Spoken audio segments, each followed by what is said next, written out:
Տեսակ, հարգելի լրատվամիջոցներ, նամակը ձեռքից նորից հետ վերադարձա։ Ինչ պատասխանեցին ձեզ։ Ես անցյալ տարի նորից հումանիտար հարցով եղել եմ դեսպանատուն, դեսպանատան մի աղջիկ դուրս է եկել եւ իմ ձեռքից նամակը վերցրել է։ Հիմա ոստիկանը ասում է կորոնայից հետո այստեղ արձերը նամակ չեն հիշում, որ հանձնել են, ես հիշեցրեցի, որ մենք ամիսներ առաջ դեսպանատանը նամակ հանձնել ենք արձերն։ Անվտանգության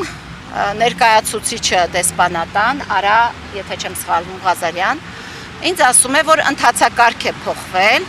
նամակը չեք կարող այսպես արձերն հանձնել, ինձ տվեց էլեկտրոնային հասցե, որ այս էլեկտրոնային հասցեով ես նամակը հանձնեմ դեսպանատուն։ Քանի որ մենք դրա նպատակահարմարությունը չկա Վենսին ուղված նամակը հանձնել դեսպանատանը, որովհետև մենք այստեղ ուզում ենք, որ այս նամակը հենց այս ձևակերպմամբ արձերն տրվեր պարոն Վենսին։ Քանի որ այդ հնարավորությունը դեսպանատունը հիմա ընթացակարգ է փոխել եւ չեմ կարող դա անել, ես հարգելի այստեղ ներկաներ, ուզում եմ ձեզ էլ տեղեկացնեմ, դուք էլ իմանաք, այս նամակը 1 ժամվա ընթացքում կհայտնվի Միացյալ Նահանգների նախագահի պաշտոնական էլեկտրոնային հասցեին։ Ես կարծում եմ, որ այդպես շատ ավելի նպատակային կլինի, որովհետև նորից եմ ասում, չեմ վստահում, որ ԱԳՆ-ը նամակ տեղ կհասցնի, նախագահը տեղ կհասցնի, կառավարությունը ոչ մեկ նամակը տեղ չեն հասցնի։ Ինձ համար զարմանալի էր դեսպանատան այդ նոր ընթացակարգը, որովհետև ասում եմ, եթե քաղաքացիները այդքան նամակներ բերեն, նախ քաղաքացի չի, քաղաքական ուժ է նամակի հեղինակը, համահայկական ճակատկուսակցությունն է, եւ եթե դուք այս նամակները չեք տեղ հասցնելու, բա մենք ում միջոցով մեր խնդիրները տեղ հասցնենք համապատասխան մարդկանց։ Ինձ համար ճիշտն ասած զարմանալի էր, բայց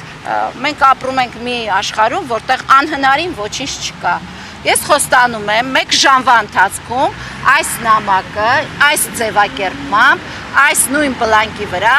կլինի պարոն Վենսի էլեկտրոնային հասցեին։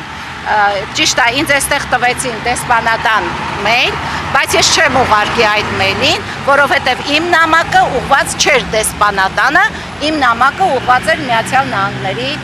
համահայկական ճակատկուսակցության նամակը ուղված էր պարոն Վենսին։ Հետևաբար դեմ չեք լինի, ես կարծում եմ, որ նամակը էլեկտրոնային հասցեով ուղարկենք անմիջապես պարոն Վենսին, իր էլեկտրոնային հասցեով։ Խոստանում եմ 1 ժամվա ընթացքում նամակը կլինի իր հասցեին։ Դա երևի ամենաճիշտ,